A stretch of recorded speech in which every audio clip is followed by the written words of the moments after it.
But after the death of Ehud, the sons of Israel resumed doing evil in the sight of the Lord.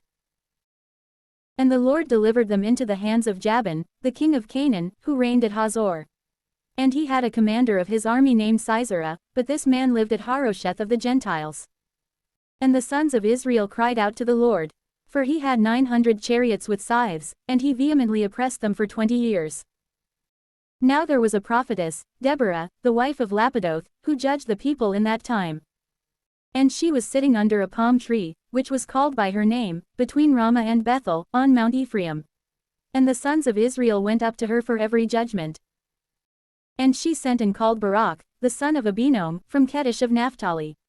And she said to him, The Lord, the God of Israel, instructs you, Go and lead an army to Mount Tabor, and you shall take with you 10,000 fighting men from the sons of Naphtali and from the sons of Zebulun.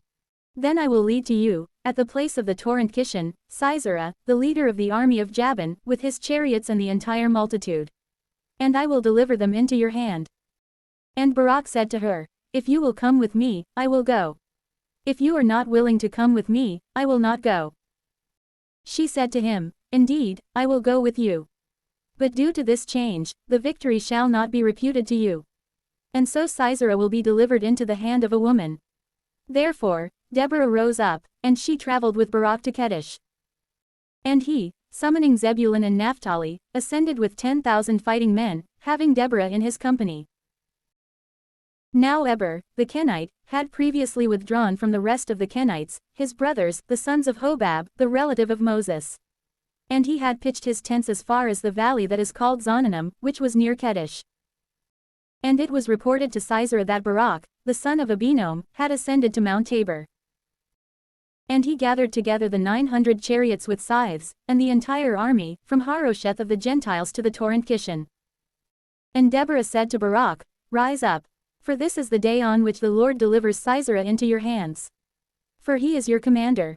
And so, Barak descended from Mount Tabor, and the 10,000 fighting men with him. And the Lord struck Sisera with great fear, and all his chariots and all his multitude with the edge of the sword, in the sight of Barak, so much so that Sisera, leaping from his chariot, fled on foot. And Barak pursued the fleeing chariots, and the army, as far as Harosheth of the Gentiles. And the entire multitude of the enemy was cut down, unto utter annihilation. But Sisera, while fleeing, arrived at the tent of Jael, the wife of Eber, the Kenite. For there was peace between Jabin, the king of Hazor, and the house of Eber, the Kenite. Therefore, Jael went out to meet Sisera, and she said to him, Enter to me, my lord. Enter, you should not be afraid. And he entered her tent, and having been covered by her with a cloak, he said to her, Give me, I beg you, a little water. For I am very thirsty. And she opened a bottle of milk, and she gave him to drink. And she covered him. And Sisera said to her, Stand before the door of the tent. And if anyone arrives, questioning you and saying, Could there be any man here? You shall respond, There is no one.